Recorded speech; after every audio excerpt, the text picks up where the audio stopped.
Well, good afternoon, everybody. I forgot the hammer again. It's so fun to use the hammer, and I forgot the hammer. I have the hammer. You got the hammer? Part of the fun is using the hammer. There it is, right there.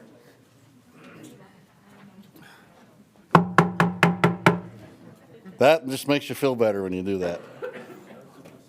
I'd like to welcome everybody to our luncheon today. It was a good meal. Enjoy that. We're glad to see you here. I think we got a great presentation coming up on a pretty important subject.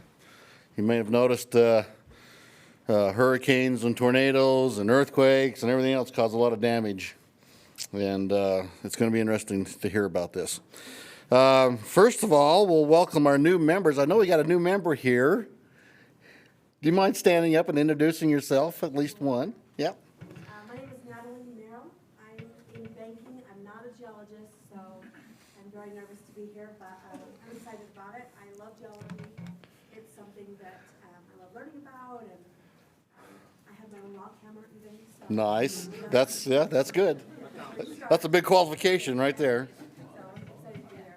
How'd you find out about us? You know what? I've known about the organization for a long time. I check out the bookstore whenever I can, and the website a little bit, and I just decided one day I should get involved. So Good. yeah. Well, thank you. We're glad you became part of us here. Okay. Any other new members here? We had a few this last month. Anybody else here? So you're welcome. You're here, and we encourage membership. If you haven't joined, please join and become part of the group. We encourage that. We've got nominations out for the 2019 Lehigh-Hensey Award. So if you can think of somebody that you'd like to nominate for that, please get the email, and all of the nominating materials came out in the last newsletter, or you can get them from me or Bill Keach, the director of the UGS. So we're looking for nominations for geologists that have really contributed to the geology of Utah and understanding that geology. Adam, did you? There were some visitors here today. Visitors, where are you? Oh, okay. Introduce yourself. Hello, my name is Matthew. I'm interning here at the UGS for 6 months. I'm actually a PhD student at the University of Oregon. I'm doing a project here, hoping to help map landslides more effectively. Nice to meet you guys. Good. Great. Thank you for being here. Appreciate it. So yeah, think about the Lehigh-Hensey Award. There's a lot of outstanding geologists out there that qualify for that. So please nominate them. We'd like to close that by the 20th of September, and then we'll move on for actually selecting the new Lehigh-Hensey Award. I'd like to read a letter that we got back from one of our scholarship students that came out of field camp. We gave out, 12 field camp scholarships this year, so we're excited to be able to do that. And this is from one of the recipients. I wish to express my sincerest gratitude for awarding me a field camp scholarship for this summer. It proved invaluable for enabling me not only to attend the University of Utah's field camp, but in reducing the stress around being able to pay for it. We all know the stress of that one, right? This allowed me to be more successful in focusing on the work at hand. It also meant a lot as recognition of the hard work I've put towards my earning a degree. I appreciate your generosity, not only in my behalf, but in behalf of all those you have awarded scholarships. So we're grateful to be able to do this. We'd actually like to be able to do more of it, of these field camp scholarships. 12 is a good number, but we're always looking to boost that and get the number of scholarships in there. So if you'd like to donate to our scholarship fund, please go ahead and do that, because we're going to turn around and move the money out to the field camps for the students out there. So we promise to do that with the scholarship money. Also, we've got the golf tournament coming up this Friday. So get on our website, take a look at that. It was also in the newsletter. Sign up to go out there and golf if you're a golfer. We got sponsors coming in. It should be a pretty fun event. You enjoy it out there. Probably pretty good weather as well. Not too hot, just right for golfing. Also, this Saturday, the 21st, is the Park City Sunrise Geologic Park ribbon cutting and opening up in Park City. Week from Saturday, that's right. 21st, right? Right. Yep, 21st. Okay. Bill has put a lot of work into this. It's an excellent park. If you've looked at it, go up there and look at it and take a look. This has been a great feature through the UGA and the donations from the Rotary up there and the developers. This will be a good park, and I think a model for more things that we'd like to do as part of the UGS for getting the word out there about geology. We've kind of rejuvenated our geologic road signs and sort of this geoconservation work that we want to do in here, because Utah's got a lot of world-class sites for looking at geology. If you traveled around through the Book Cliffs or our national parks, you'll see vans parked off the road all over the place, and students crawling up on the hill, or oil and gas companies, mining companies crawling up on the hill. It happens quite often. So we're trying to preserve some of those classic sites. So we got some stuff in the works there that we'll keep you up to date on. But that'll be a good park. Also, the pictures you're seeing on here is from the little camp that we had up there at Dinosaur National Park. It was a great event. We've had good feedback from that. We might, I think, try doing more of these as part of the UGA. A nice casual camp. They did some presentations at Dinosaur National Park on the finds up there, and we have lots of places in Utah that we can do this.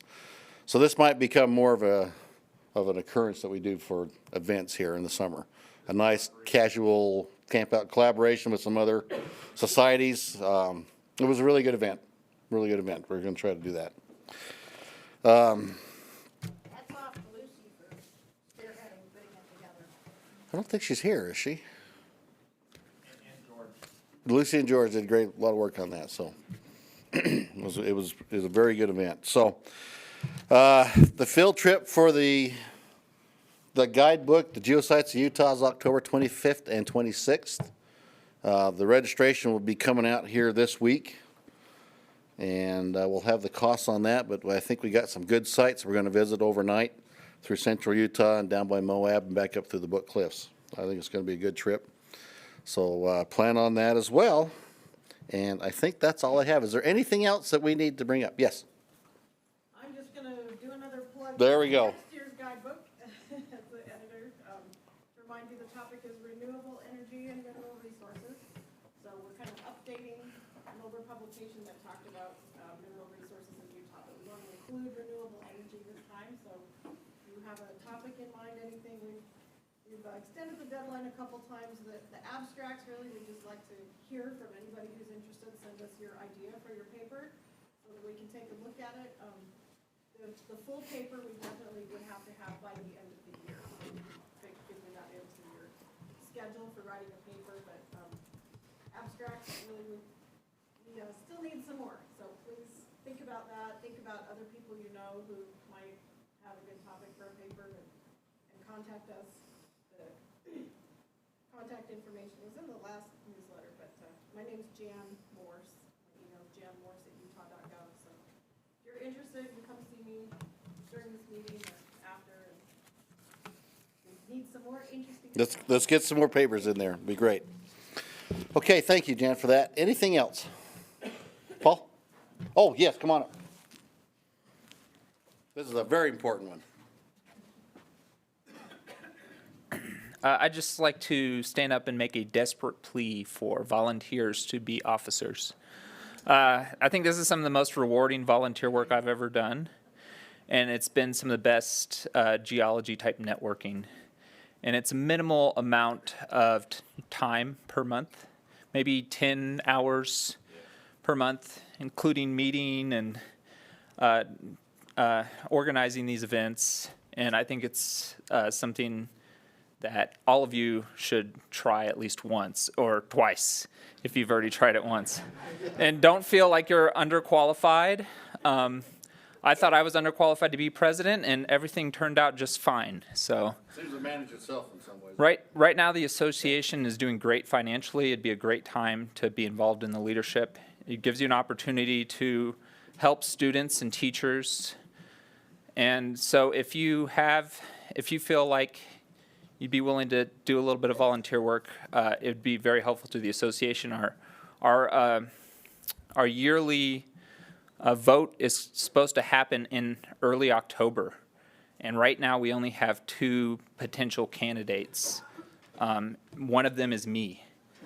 So, and I know that we're all busy. I work 2 jobs myself, but this is something that I think is worth my extra time. So please do email me or consider signing up. If we have to close our doors because of lack of membership after 70+ years of existing as an organization, that'd be really sad. So if you think this organization is worthwhile, please do consider volunteering. Okay, thank you. On that positive note, we're going to turn the time over to Greg for our presentation.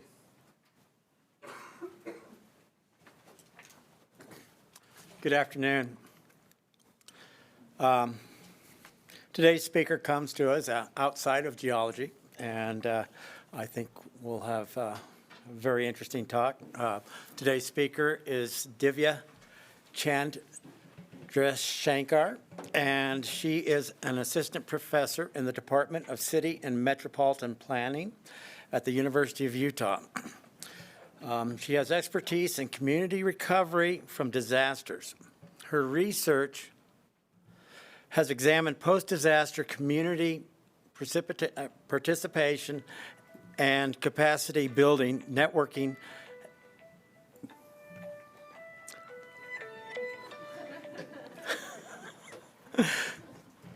I was supposed to mute that. Disaster recovery policy in Asia, the Caribbean, and the U.S. She specializes in qualitative inquiry and mixed method studies. Since 2015, Divya has been a member of the Utah State Hazard Mitigation Team, the Utah State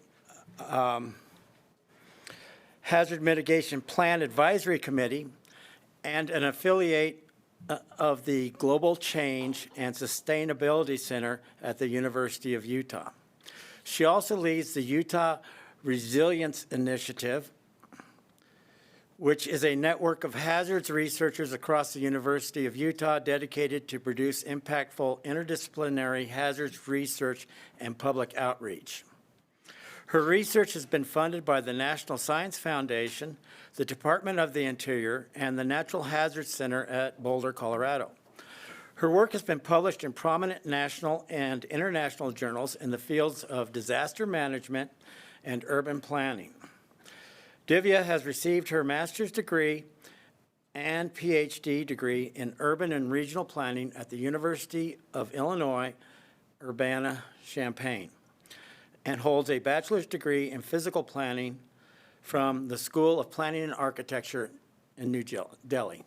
Please welcome Divya.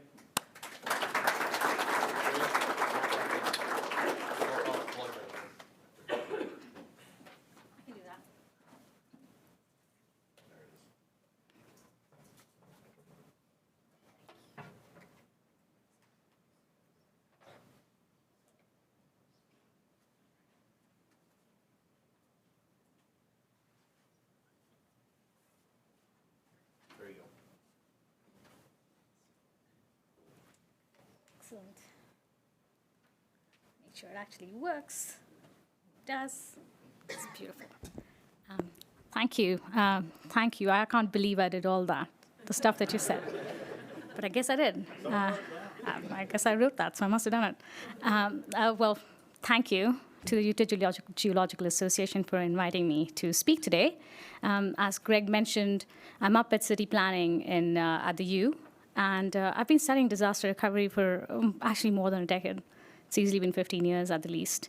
as something of a passion of mine. And really what I focus on is how communities recover from disasters, the processes, the dynamics, the decisions that people make over time, and how that leads to recovery and how that sort of matches up with the kind of policy that we do or the planning that we do. So I want to start with this. This is Victor Manuel Torres, and he is a resident of Vietnam, Guanabo.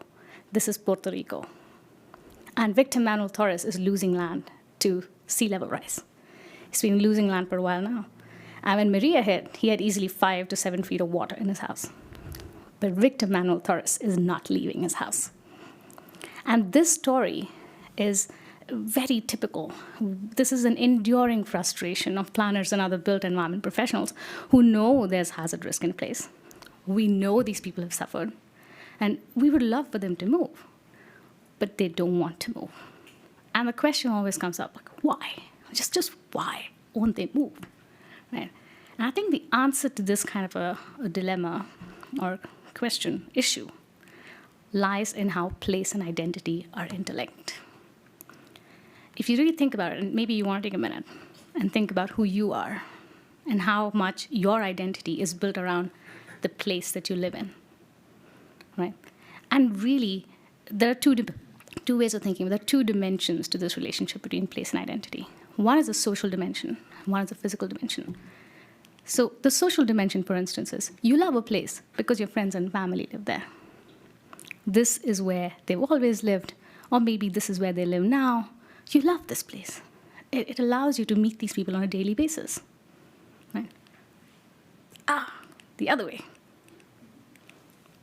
Or maybe you've built relationship with certain neighbors. Or maybe there's a religious institution that you identify with. It's part of who you are. And this is the place for it, right? Or maybe there's a community organization that you really associate with, right? Think Rotary clubs, Boy Scout organizations, things that we really like to engage in, right? And these are a reflection of us, but also things that we help build. And this is place-based. There's elected representatives that we put in power because we think they share our values and they share a vision for our communities, our place, right? The nonprofits that you think you want to pursue or you want to promote and you volunteer in. This is not just civic associations. These are larger organizations like Road Home, maybe, which is very specific to Salt Lake City. I'm picking a very specific organization, but there's a difference between Road Home and a Boy Scout group. And then there's, of course, the state and federal agencies that also work for your place and who also we elect, right? So really, there's a social aspect to how place and identity are related. We have so many connections, social connections to the place that we live in and we work in. There is also a physical dimension. This starts with the home. Our home is not a structure. A house is something we invest in. We choose to build it. We choose to put things in it that we love. Everything in the house is a reflection of us. The people that live in this house are reflections of us. There's work that we identify with strongly. This is the Utah Geological Association. At the core of it, apart from being Greg, he's also, sorry to pick on you, Greg, but apart from being Greg is a geologist, right? And this work is essential to his identity. I am not just Divya, I'm also a professor. I'm a professor at the University of Utah. And so this is a very strong link. We choose neighborhoods to live in. This is a choice, right? For instance, you might want to live in downtown because you don't want to drive. Or you think, well, you shouldn't drive. So we choose these places because we think they are reflecting certain values or allow us to follow or pursue certain values and ambitions. You don't land in cities and regions accidentally. We choose to live in places, right? You choose to move to LA, or you choose to move to New York, or Salt Lake City, or South Jordan, or West Jordan. These are not accidental choices. These are deliberate choices. So really, if you think of all the myriad ways in which place and identity are related, it gets quite complex, right? Now, when a disaster happens, you have a serious disconnect from place. Sometimes the place is damaged. Sometimes you are removed from that place. You can be displaced. Sometimes the people that matter to you are displaced from that place. And so there's a serious disconnection that disasters create, right? And this, in turn, creates a severe loss of identity. This is a core identity that's being affected. So a disaster doesn't just affect things that we can see visually. It affects every dimension of our life. The more catastrophic the disaster, the longer it takes to come back, the harder it is to come back to that original state, that feeling of who I am. And the recovery process is really about regaining that self of sense, that's, who I am. It is to come back, whether it may not be what you were before, but it's still a sense of normalcy. And the ideal of recovery planning and management, this is the thing that I study, is to help restore that sense of place. I'm not saying the place that you were in before, but a sense of that place in order to restore your identity. This is what recovery planning and management should be focused on. This is where we want to be. Okay? So really, disasters have this significant effect on ourselves and in these multidimensional ways that's really quite complex to understand. But a few years back, my colleagues and I set out to ask this question. We said, well, if disasters and disaster recovery has all of these dimensions, well, what matters most? Most recovery planners, managers, built environment professionals, we don't have a lot of time after recovery. When the disaster hits, we have to do things quickly. We're out of money, right? So if we had to do targeted intervention, where would the biggest bang for your buck be? So we set out to ask ourselves, of all of these things, what matters most to household recovery? And we did this in New York after Hurricane Sandy. And this is an NSF-funded, National Science-funded study. We went to households in 15 zip codes around the New York coast, and we surveyed them for 3 consecutive years. And we asked them all kinds of questions, simple ones from what's your demographic like? And this is at a household scale, not individual, but a household scale. So we said, who lives in your household? What's the racial composition? What's your income? What kind of damage did you experience? Do you have financial loss, physical loss, right? All the way down to, do you still interact with your neighborhoods, your neighbors? How many community meetings do you attend? Do you trust the government? Do you trust your local nonprofit? In all, we had about 150 variables that we could test against our dependent, which was recovery perception. We asked people, do you feel recovered? And this is an important distinction because we didn't ask them if they have recovered, we asked them if they feel recovered, because there is no objective recovery. Recovery is very hard to define objectively. What is recovery? Recovery for one person might be very different than recovery for another person. And bearing in mind that sort of a conundrum as well, we chose to do recovery perception because it was the most accurate feeling where we want to get to in recovery planning, so that sense of identity, restoring it. So we asked, how did you feel about recovery? Do you feel like you recovered? And so this is what we found. So the things that affect recovery perception negatively, right, things that make you feel like you haven't recovered, and important was work-life imbalance.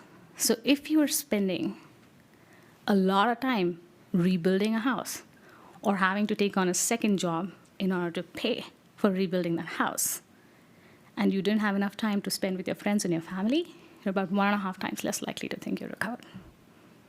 This is straight off. If you had property or hazards insurance, you were 2.5 times less likely to think you're recovered. This is kind of crazy thing to say, right? I was like, wow, how is that possible? But if you think about it, insurance creates this paradox. You buy insurance and you think you're super safe, right? You think, I've got it covered. And then the disaster hits, and the fine print comes in, and the payout is never enough. And we've seen this time and time again. It's not anecdotal anymore. We know it's not enough, right? And so actually, having this system that you thought would work wonderfully well and then it didn't makes you feel more dissatisfied with recovery. It's really a strange thing to find, but an important finding nevertheless. If you had a disaster experience before, you were less likely to think you've recovered. It's like 4 times less likely. Sorry, I got to look at the numbers actually. 4 times less likely to recover. And think of this as a cumulative effect. Hurricane Sandy wasn't the only one to have struck New York. In 2011, the year before, they had Hurricane Irene. So these were families still in recovery. And then they were hit again. And so you are not able to recover fully because there's a constant hit on you.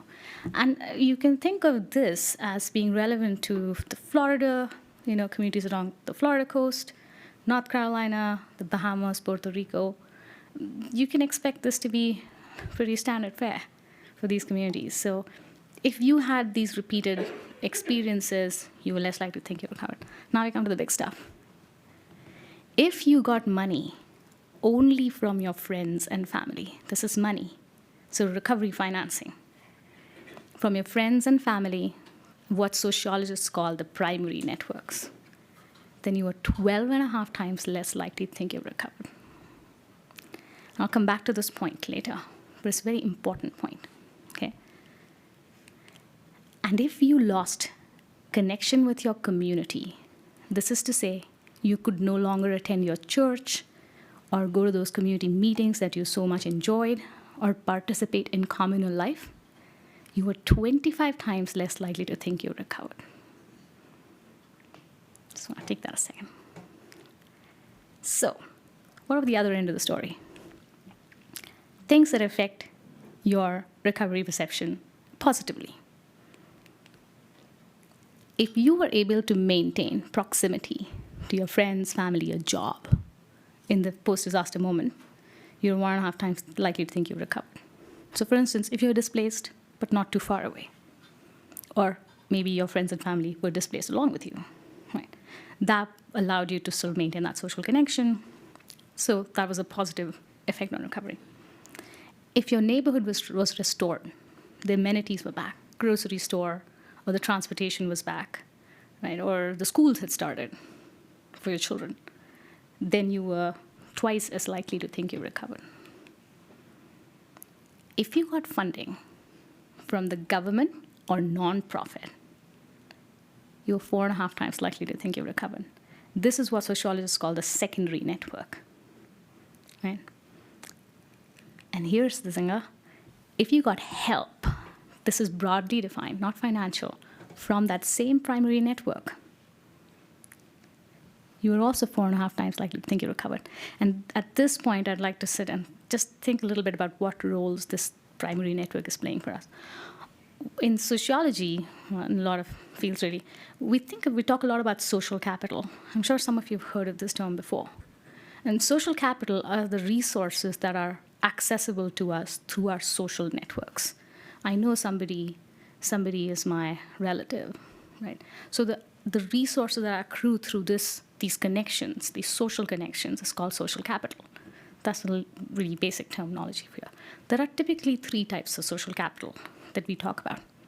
There is bonding capital that is accrued from bonds. These are people that we are related to or have really close relationships with, right? So this is immediate friends, families, neighbors, right?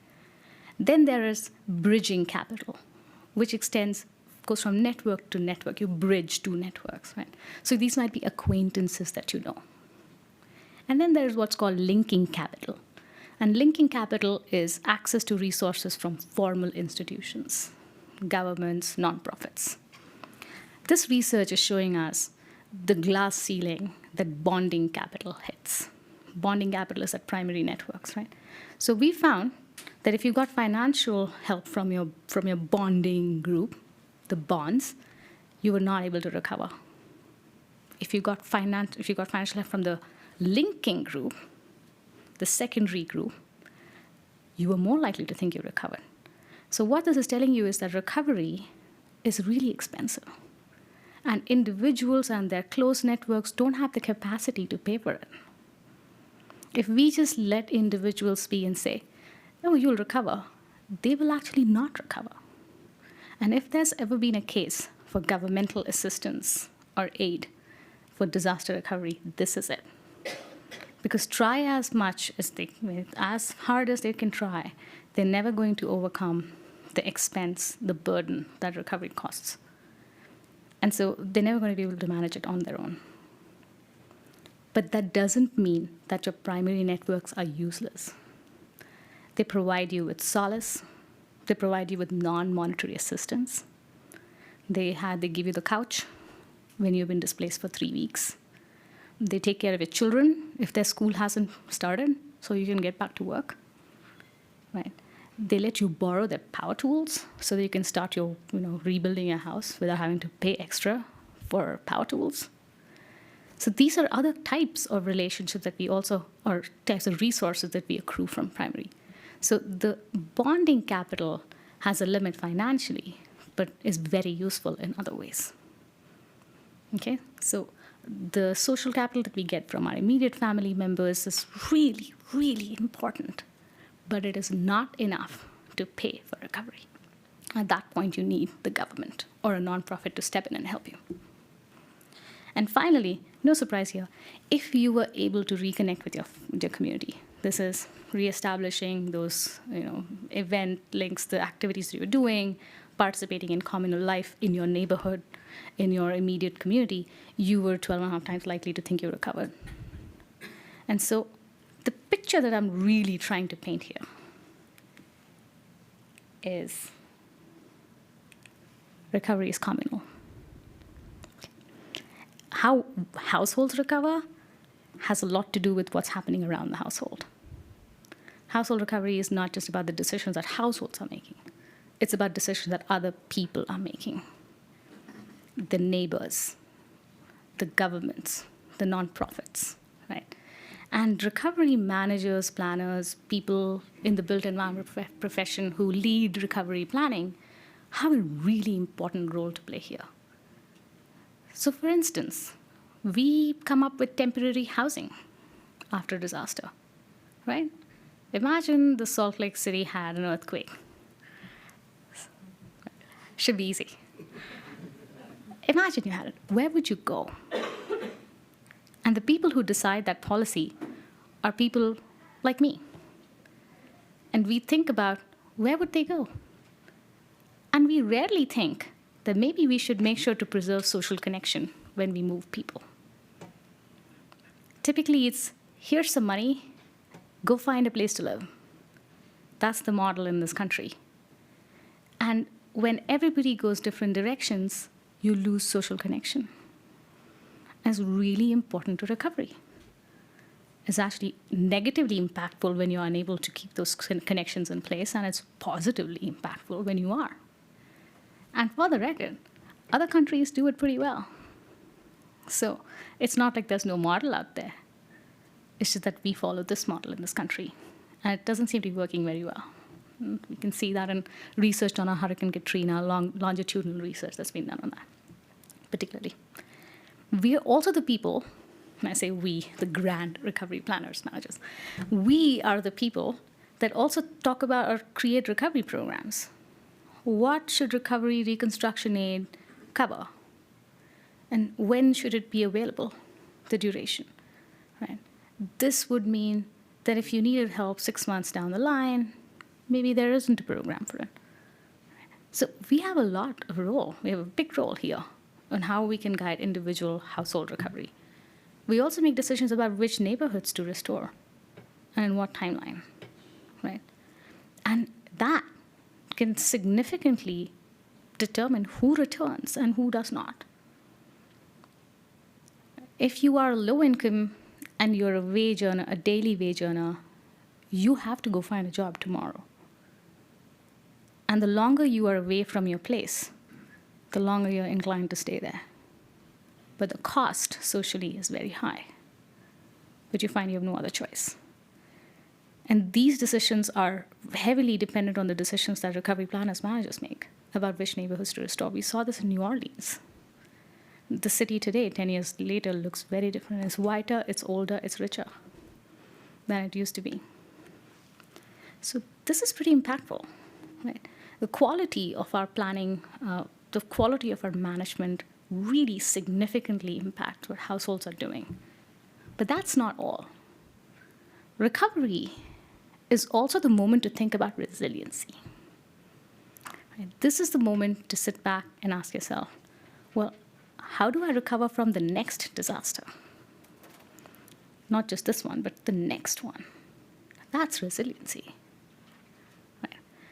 And it's a really good moment, recovery, to talk about resiliency for two reasons, really. The first is that there's going to be rebuilding, whether we like it or not. And it's a moment to have a do-over. This is our second chance to build back better. And if we don't take this chance to do that, they're going to be built to the old specifications, and that's the end of it. So this is a really great moment to think about the next disaster and what happens then. It's a really great opportunity. The second reason is because it's easier to convince people to take up resiliency when they've just experienced a disaster. There's a heightened community awareness about disasters, what they can do. People are more willing to adopt ordinances, new policies, to do things to be better prepared for the next disaster. It's salient, it's immediate. Right? It's a very compelling argument to take action on resiliency. There's one more reason, actually, why we want to talk about resiliency. It's because when you do think about disaster impact, disasters don't impact communities equally. Some members of our community have a much harder time recovering than others. Typically, this is what we call social vulnerability, right? Factors that don't allow you to mitigate or to absorb impact of a disaster and recover from it really quickly. You may just not have enough savings to allow you to stay somewhere else for 6 months while your house is being rebuilt. Or maybe you want to come back, but your landlord hasn't built their house again. Right? So there are many factors that contribute to social vulnerability for disasters. And recovery presents a really good time to think about that and to help build equitable or equity in our resiliency. Right? So this is a really good moment to think about how we can address these social injustices so that in the next disaster, we don't have the same issues. So resiliency and recovery are sort of really great. They go well together. And really, we have this opportunity and we really need to make the best of it. So the next question my colleagues had asked was, well, if this is so, then what makes for really good resilience-focused recovery? What are the characteristics of, that we should be practicing or things that we should be doing in order to make sure that when we do recovery, we're also talking about resiliency? And we picked, for our study again, New York State and Hurricane Sandy. And we picked this because there was a curious thing that happened in New York State, actually New York State and the city. As we were observing recovery, we noticed that from day 3, they were talking about climate change while they were talking about recovery. They'd say, we need to rebuild this community and we need to make sure that they are also thinking about sea level rise and changing flood risk. And this was a very different thing. We hadn't seen this before. We hadn't seen this, for example, in Katrina in New Orleans. I think it took 5 different plans and 2-3 years for them to start thinking about climate change and risk. And so we asked ourselves, well, how did they do it? What were they doing that they could hit the ground running in this way and really quickly? Because if there is one aspect of resiliency in coastal areas, it's climate change. And really want to be thinking about this while you're rebuilding, so it seemed like a positive thing. And as a reminder, Hurricane Sandy affected, let me see if this works. Does this work? No, not on the screen. I'll point it out for you.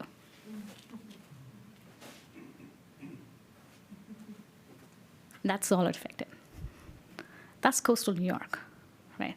So there was some wind damage on the interiors, there was some flooding that went interior, but really it's a small part of the state. But was a really expensive disaster. Until Maria, it was, I think, the second most expensive disaster. Because think New York. Think of the density and the value, the financial value that sits in this region. Right? It's a very expensive disaster. And about 19 billion of that, that's like more than half, is just within the city. It's actually a very impactful disaster for New York. And maybe that was one of the reasons why they're thinking about what happens the next time. Right? But this is an important thing to realize, a very impactful disaster, and they're hitting the ground running. And so we asked ourselves, what were we seeing here that makes them do that? How are they ready to do this? And the first thing that we noticed was that a pretty strong planning culture. And by planning culture, I mean two things. This habit of thinking about the future. Right? That's what planning is, right? When you say you're making a plan, what you're doing is you're thinking about the future. And you're asking yourself, well, what do I do next? So that's a pretty strong culture of planning. But they don't just have a habit of thinking about the future. They have a habit of bringing people together to think about future. So they have a very strong community engagement aspect. And in 2011, this is the year before the disaster, as an example, they established what is called the Regional Economic Development Councils. This is about, they divided the states into 10 regions. Each of them had a council, a locally representative council. So these were local civic association leaders, business leaders, etc. And they were given the job to think about the economic development future for their regions. And they would fund them. And so I have this model that works pretty well for them. And so when the disaster hits, disaster hit October 2012. Right? Within about 8 months, they've created a new program, New York Rising, which mirrors a tried and tested model. Right? They identified jurisdictions that needed help. And they said, hey, that included some boroughs in New York City. Each of those jurisdictions had a local planning committee. And these were residents, average residents like you and me. And they volunteered for this committee, and they led the planning process for their community. But it wasn't like they just said, here, do this job and do it well. The state helped them with technical assistance. They provided them the planning consultants who would help them do this work. But these are the people who knew where the community wanted to go, right? And what the values of this community are, what the needs of this community are.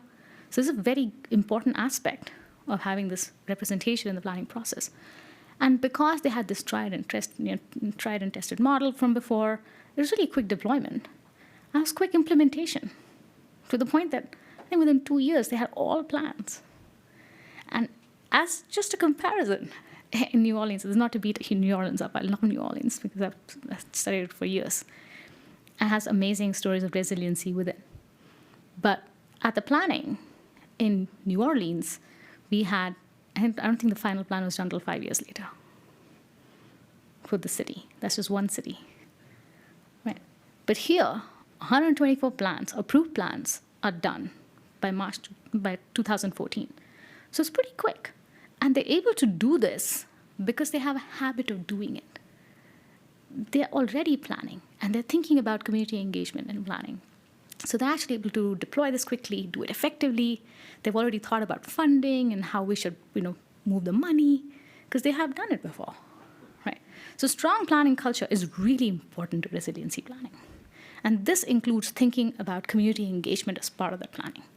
So in fact, strong community-engaged planning culture is really important to resiliency planning.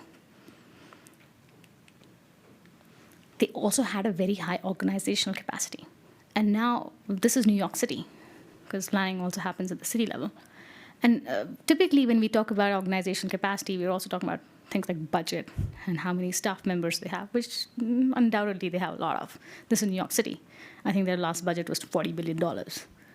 But that's not all. They had data, and they have information.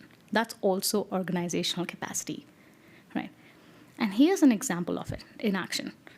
In 2007, New York City adopted a sustainability plan. 5 years before the disaster. They updated it the year before the disaster. Right? And in the sustainability plan, apart from things like housing and transportation, they have things like energy and climate change. And a year before the disaster, they already had flood risk, probabilities. They're already talking about what an emerging flood zone would look like in our communities. So they're already thinking a lot on this, and they have like put a lot of energy into it. So when the disaster hits, this is October, literally a week later, the Department of Buildings publishes codes. Right? It's like, well, how can you build a little better? Right? And flood-resistant building codes. And the planning departments also simultaneously releases regulations for zoning. And they're able to do this because they've been thinking about it. And here's the opportunity. So bam. FEMA published new flood maps. This is what FEMA does. FEMA is a federal emergency management agency. After every disaster, especially flood disasters, they go back and they say, well, how has the floodplain changed? And so now, places that were not in the flood zone might now be in the flood zone, right? So FEMA releases on January the new flood maps for New York. And 3 days later, the city planning suspends its height restrictions because they realize that if you cannot build in this part of the neighborhood, you have to build somewhere. Right? And so they allow you to be higher and denser in the rest of the neighborhood. They're able to respond this quickly because they have been thinking about these things for a while. They're prepared to do this kind of action. Right? But that's not enough. They had no less than 4 guides for how to build back better. All of this before the first anniversary of the event. These documents can take years to produce, but they had done it all. And that's not because they started just after. They haven't stopped. It's 2019, and now they're not just thinking about that one NYC is the new plan NYC, is the sustainability plan. But they're not only thinking about climate change, they're thinking about justice. How can we make sure all of our members, all of our community members, are equally resilient to this new reality that they face? Right? So they're able to do this. And this 2019 example is a really great example of how they will hit the ground running when they get the next disaster. They're still thinking about it. And they're still collecting this data and making sure people are trained. So when that event happens, they can move on it. The third interesting thing that happened in New York, and to be honest, this is not just New York, it's actually something you find everywhere, is creative use of funding. When you think about governmental structures of funding, they're pretty rigid. Lots of rules and regulations. It has its timeline. CDBG, which is Community Development Block Grant, disaster recovery money, doesn't typically come in for like months. But you have to start moving on things. So you can depend on philanthropic financing for this. Nonprofits don't have the same rules. They have a lot of flexibility in how they can use funding. So New York created Rebuild by Design in the year of the disaster. And this was actually a HUD project. It was meant for New York. It was a housing urban development. And the Department of Housing and Urban Development is what gives the money for regular development. And it does a lot of post-disaster recovery financing as well for almost all communities. So HUD collaborated with Rockefeller and about a bunch of other philanthropies to come up with Rebuild by Design, which is a design competition, which required you to think about mitigation and adaptation. Right? And they were able to do this because Rockefeller was able to use flexible funding to pay for planning. So Rockefeller helped do the community engagement process, and HUD paid for whatever the project was eventually. And together they formed a committee and a jury, and they selected 6 projects between some $20 million and $300 million. And those projects are in the works now. And each one of them thinks about the next disaster and the next one. And they did this because Rebuild by Design was intended to be about resiliency. So using this nonprofit power and being able to do creative funding allows you to think more broadly than what your typical government mechanism can do for you. with all the rules and regulations. The last one's more interesting, I think, to me. This is strong leadership. The last component of building resiliency is strong political leadership. And I'll show you the rogues gallery here. Right. This is Shaun Donovan. Shaun Donovan was the HUD secretary under Obama, and this is when Sandy hit. Shaun Donovan is also an architect who's extremely interested in sustainability. He was the reason why you had Rebuilt by Design. Well, actually him and this guy. This is Henk Oink. He is the waterfront water guru of Netherlands. I don't know how much you know about Netherlands, but Netherlands has a lot of floods. Rather, it's at flood risk. It's literally sitting under sea level. They do a lot of magnificent things. They used to build a lot of flood walls, but more recently, they've been thinking about adaptive ways of living with water. And Henk Oink is the prophet of that movement. Shaun Donovan meets Henk Oink, and they come up with Rebuilt by Design.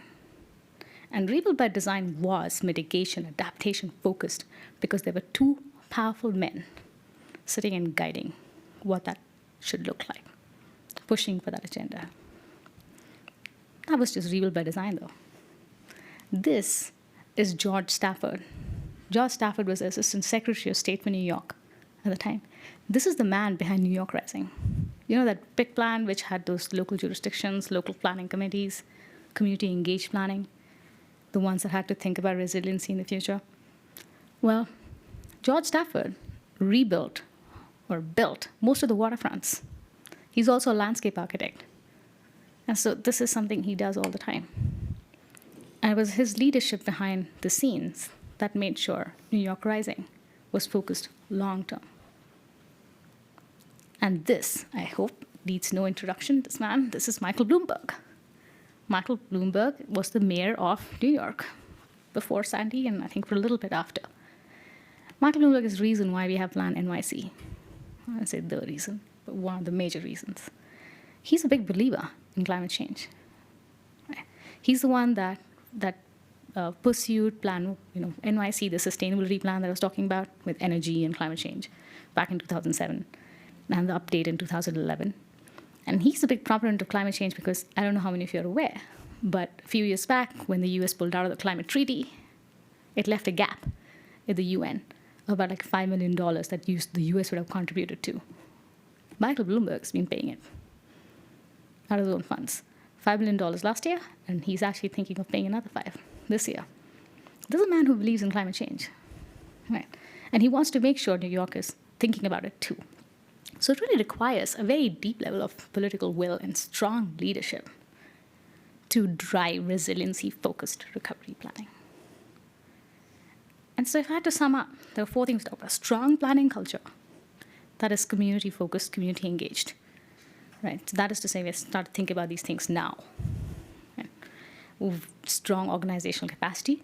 Right? So we have the funds, we have the staff, we have the data that we need to hit the ground running. Creative funding, knowing what nonprofits can do for us, thinking about how they could contribute to recovery efforts in innovative ways, and maybe help us avoid some of the more strict rules and regulations that are put in place by governmental funding, and a very strong political will. I think the important thing to remember here is none of this they didn't do this before. I mean, they were not doing this just after the disaster. They were doing this before the disaster. And so really the time to think about resilience-focused recovery planning is today when we haven't had the disaster yet. Right? So we need to be thinking about things like, how will we rebuild?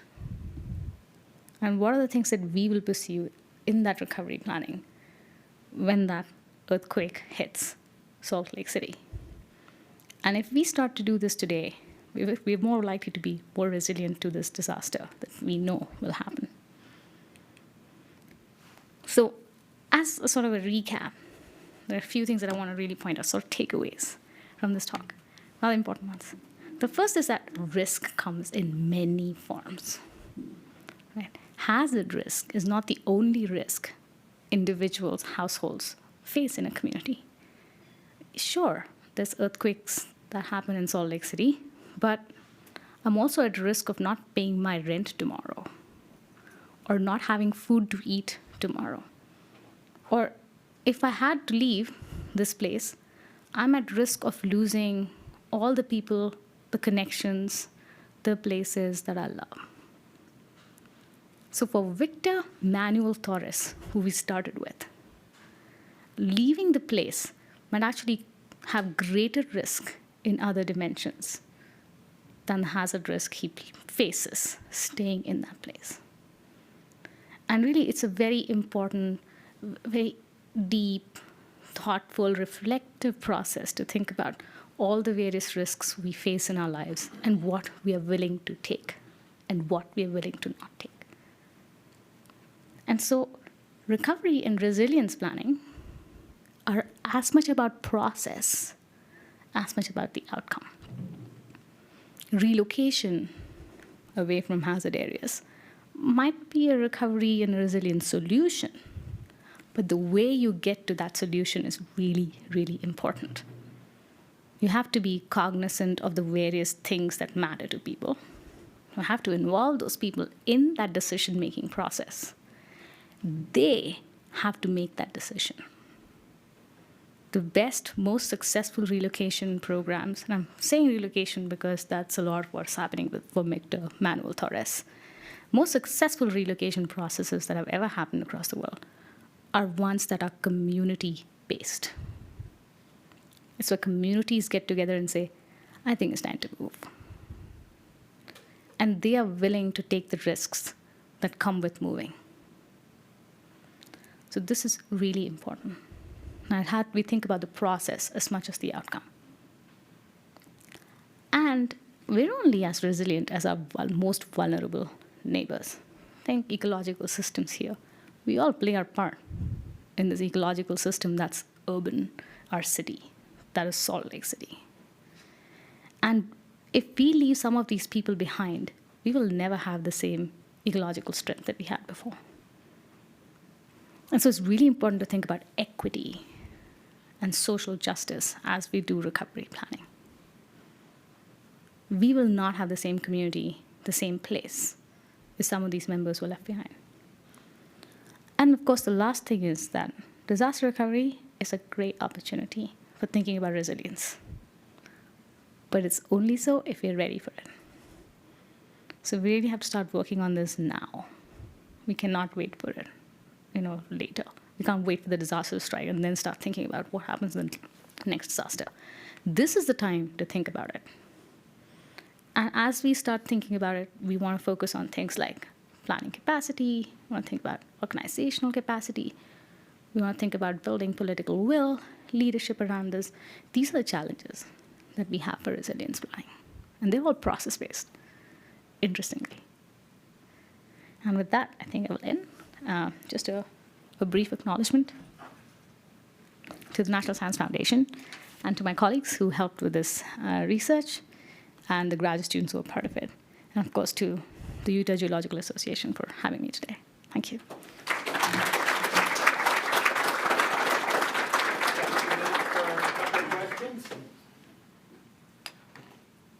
The obvious question, where does Salt Lake City and Salt Lake Valley stand, say, in comparison to New York for preparation for the earthquake? Well, let's start by planning culture. I think we have a fairly strong planning culture. I would say that the cities vary in how strong we are in terms of planning, right? So a simple measure would be, do you make a lot of plans? Research has found that places that actually do have comprehensive plans, for instance, or master plans, for instance, or the development plans tend to hit the ground running after disaster because they've already built a vision about how the community wants to move in the next 40 years. So the money comes in, they're able to do it quickly, right? So I think it's mixed. It depends on the city that you're talking about. And I can't say that I've done a comprehensive study of Salt Lake City's individual cities, but the general feeling I have is that we tend to plan pretty actively. And we do value community-engaged planning. So that's good. Organizational capacity-wise, that's hard to know because the people that might be involved in planning might be the city planning departments, but I don't know how much they're thinking about resiliency and hazards research, and maybe this association has a great role to play there. It's like to raise awareness of the geological risks that our community faces and go and speak with these people who are involved in decisions about development every day and help to send that message out. Then there is creative funding, and that is also another thing that we need to go and speak to nonprofits about who may not have this topic on their radar. Rockefeller is a usual suspect. So, Rockefeller did the same thing in New Orleans. So it is easy to just go to Rockefeller. And there are a lot of nonprofits in New York who already work on climate resiliency. I can't think of many nonprofits in Salt Lake City who work on earthquake resiliency. But maybe this is another thing we need to work on. And the last thing, of course, is political leadership. That's a mixed bag, and that's really hard. How do you convince somebody it's going to happen? I have some ideas, but I can't say that they're true. I tried and tested here. Or maybe maybe we need to show them examples of what's happened in other places that are like us. And I know there's a good amount of energy up in the state, in certain pockets, to think about this. We are one of the few states to have a recovery framework, which is great. This is before the disaster has struck, and the state is very enthusiastic on doing that kind of work. But I'm not sure how much it has penetrated at the local level. And that's another challenge. You want all parts of the system thinking about this. And like I said, risk comes in many forms. There might be other things that are more important right now. But I think it's important to not lose sight of the hazard risk as well. So it's play that carefully. There has to be a nuanced approach to this. And it has to be built tailor-made to each community, really. And I think if we start by thinking about planning and how we build our futures, I think that is a good start and the kind of things that matter. I hope that answers your question somewhat. I have another very specific question. Are you aware of any risk assessments or risk studies that have been done for the Salt Lake Aqueduct? Not that I know of. Do you know where the Salt Lake Aqueduct is located? Not that I know of, but I'd love to be told. Right along the Wasatch Fault. Comes down out of the Deer Creek Reservoir, down the canyon. Pipeline runs right along the base of the mountains, both in Utah County and in Salt Lake County, right on the Wasatch Fault. It delivers water to about 500,000 people here in Salt Lake County. That's half the residents. How are they going to get their water when we have this earthquake? Presumably the pipeline, which is concrete line, will be ruptured in multiple places. This is true. Anybody looking at that? Or is that just Well, I would venture to say that I think the state has a good ideas to its infrastructure. One of the things that you have to do for hazard mitigation plans that they do up at the state level is to map out your infrastructure, critical infrastructures, and see how that will be affected. So I know, for instance, that they know how their transportation networks might be affected. And there was a scenario plan a few years back for the Wasatch Front, which talked about transportation. I'm not sure it talked about water as much. No, I'm not sure if it talked about the aqueduct specifically, but it did talk about critical infrastructure and the kinds of disconnections and the impact it might have on our physical environment. So I think 2015, 16. That was done by the Utah Seismic Safety Commission. Emily, are you part of that? Yeah, it was 2015. They didn't address the aqueduct there, but I've heard that they know of the problem. I don't know. I don't know what level. I suspect that the state DEM might have a fair good, I would venture to say. I would not be sure of that, though. I attempted to inquire about any studies that have been done, and was told that any studies are protected via the Homeland Security because of their nature. So to the public, they're pretty much off limits. This is true. But I would also say that, remember, there are many places that we do planning in. So the state is just one level at which we do plans. I think if we were thinking about the communities that lie along the aqueduct, and are they aware of the aqueduct and the potential role it could play or the disruption it could cause to their lives? So certainly certain documents that are created in the process of recovery planning and mitigation planning are protected, but that doesn't mean that information has to be secretive. maybe some has to be, but at least not this, hopefully. So, you mentioned, those four things that are really important for, planning for disaster recovery. So we're all geoscientists, we're technical specialists, and we do occasionally get moments where we get to talk to the public, talk to lawmakers, talk to the city and state level people about what we do, but they always ask us, they're always trying to determine what their risk is.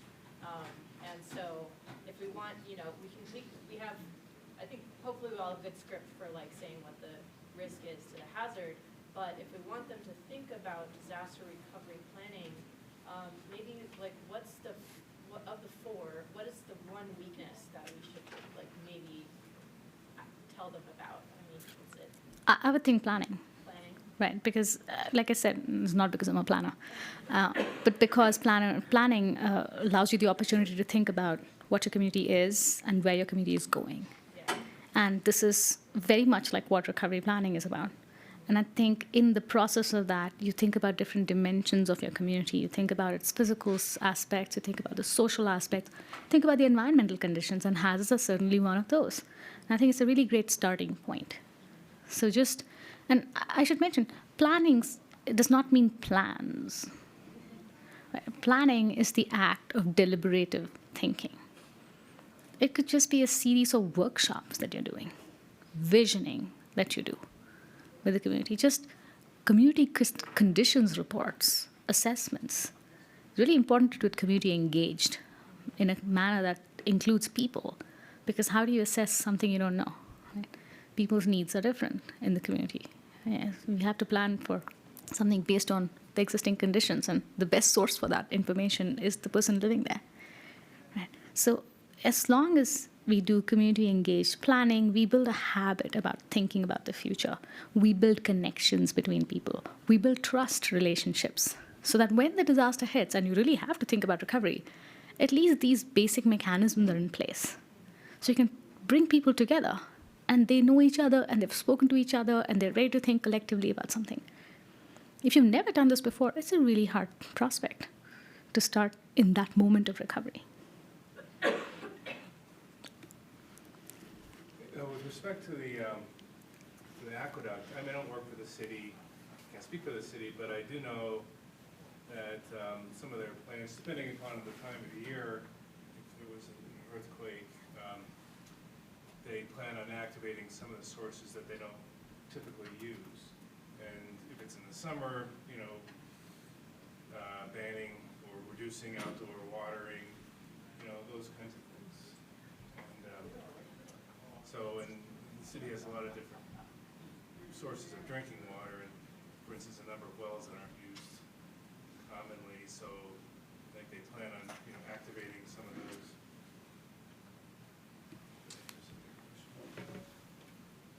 I do have a plug for that. I have two plugs here. There's something called asset-based management, asset-based community development, which identifies resources that exist in communities that can help them, usually in a normal development sense, but sometimes also in recovery sense. And we're seeing small experimental uses of the ABCD tool, it's called ABCD tool, in disaster recovery. And that's things like, where are the wells? And what are the redundant systems that we have, or what are systems we can depend on if this happens or that other thing happens? So that's one tool perhaps to use. The other plug I have is for ourselves. It's the Utah Disaster Resilience Symposium. We have one this year. My college is hosting it. It's on November 21st. This will be 3 events, and I encourage all of you interested in hazards to attend it. There'll be a poster session of hazards research across the U, but that'll be simultaneous with the reception for working professionals in the hazards community. So geologists, engineers, planners, emergency managers. If you want to come and meet other people that also do this work in your community, we hope to build that connection for you. And it'll be followed by a talk by Dr. Laurie Peak, who is the director of the Natural Hazard Center out in Boulder, Colorado. It's one of the prominent natural hazard centers, in a research center in the country. And she'll be talking about youth and recovery. So if things like this interest you, she'll be talking about how young people, the demographic that we rarely think about, in disaster recovery, how they fare after disasters, and what roles they play in community recovery. So that's my plug-in. Please come, November 21st. Join me in